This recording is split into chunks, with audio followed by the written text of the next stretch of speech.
외국, 외국과 외인, 외구는 다른 말을 하고 있다는 사실을 느끼고 있습니다. 외국은 나라를 이룬 국가를 뜻하지만 외구와 외인은 해적에 불과합니다.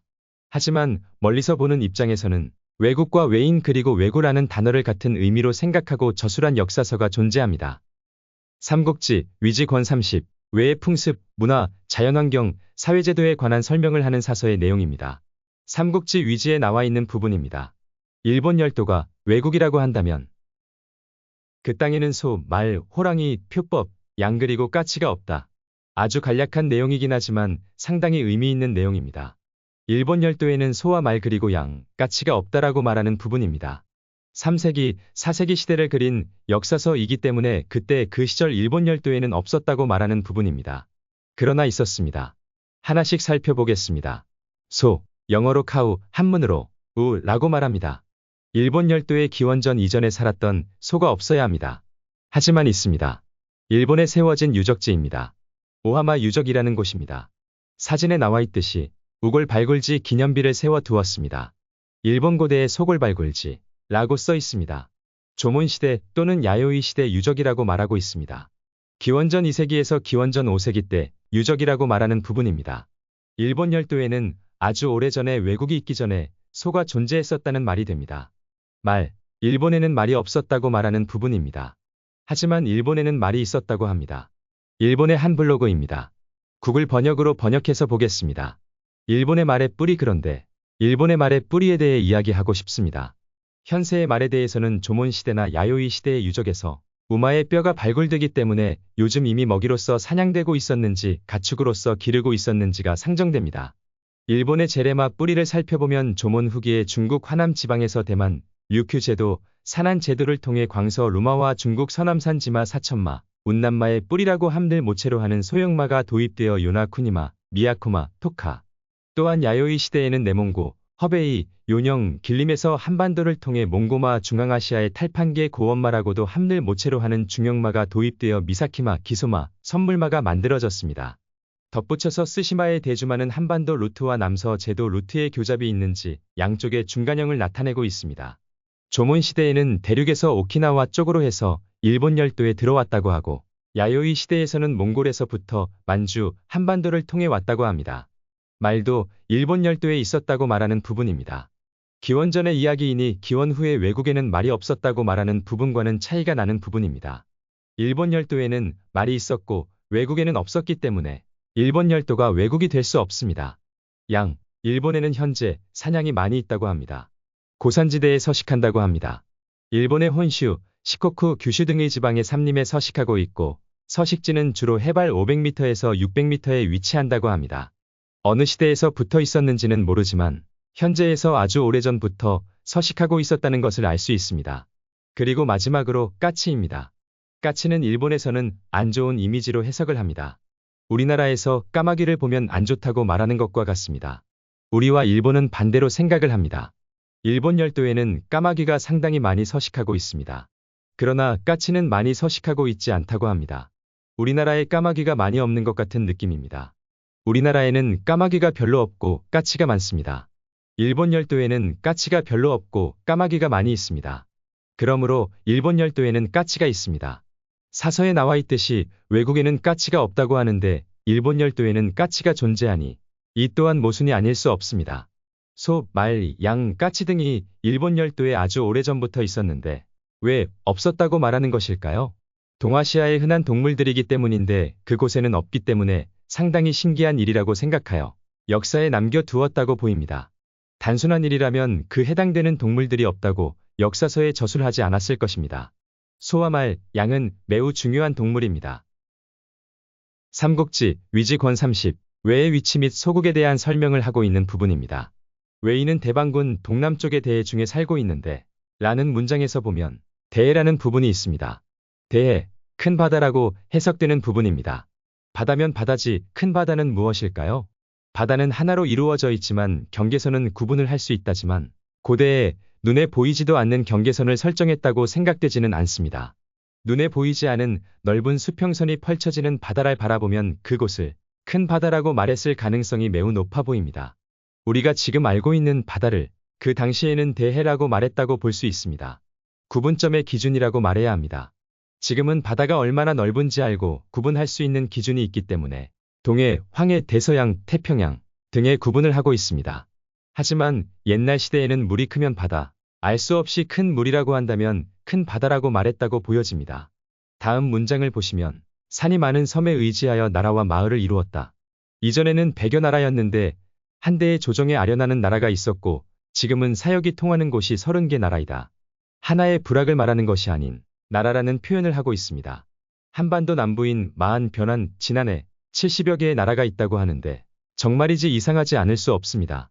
일본 열도에 100여 개의 나라가 있다고 말하고 한반도 남부에 70여 개의 나라가 있었다고 한다면 그 부분에서는 이해가 될 수 있지만 땅의 크기에 비해서 너무 많은 나라들이 존재한다고 보입니다. 작은 땅에 자기들의 우기고 싶은 지식을 우겨 넣고 있다는 생각이 듭니다. 이보다 더 넓은 곳에 존재해야 하는 외국의 위치와 그 주변에 국가들이 있어야 한다고 보입니다. 다음 문장을 보시면 대방군에서 외까지는 해안을 따라 물길로 가서 한국을 거쳐 때로는 남쪽으로 때로는 동쪽으로 나아가면 그 북쪽 대안인 구야한국에 도착하는데 거리가 7천여 리이며 처음으로 바다 하나를 건너는데 1천여 리를 가면 대마국에 도착한다. 지도를 보면서 다시 한번 설명하겠습니다. 우리 학계에서는 대방군이 항해도라고 말하고 있는 부분입니다. 현재 평양의 남쪽을 말하고 있습니다. 이곳에서 해안을 따라 간다고 합니다. 한국을 거쳐서 쭉 내려갈 때 남쪽 또는 동쪽으로 간다고 합니다. 남쪽으로 쭉 내려와서 동쪽으로 쭉 가면 김해가 나옵니다. 이곳을 구야 한국이라고 말하는 것 같습니다. 이곳에서 바다를 건너는데 처음으로 바다를 건넌다는 문구가 있습니다. 왜 처음이라고 말하는지는 이해가 안 되는 부분입니다. 항해도에서 지금까지 지금의 한반도 서해를 거쳐서 왔는데 그곳은 바다가 아니라고 말하고 있는 것 같습니다. 일단 바다를 건너서 1천여 리를 가면 대마도가 나온다고 합니다. 정말 신기한 것은 실질적으로 그곳의 거리는 김해에서 대마도까지 거리는 150리 뿐이 안 됩니다. 그런데 사서에서는 1000여 리를 간다고 합니다. 사서와의 내용과 실제적으로 맞는 부분이 없습니다.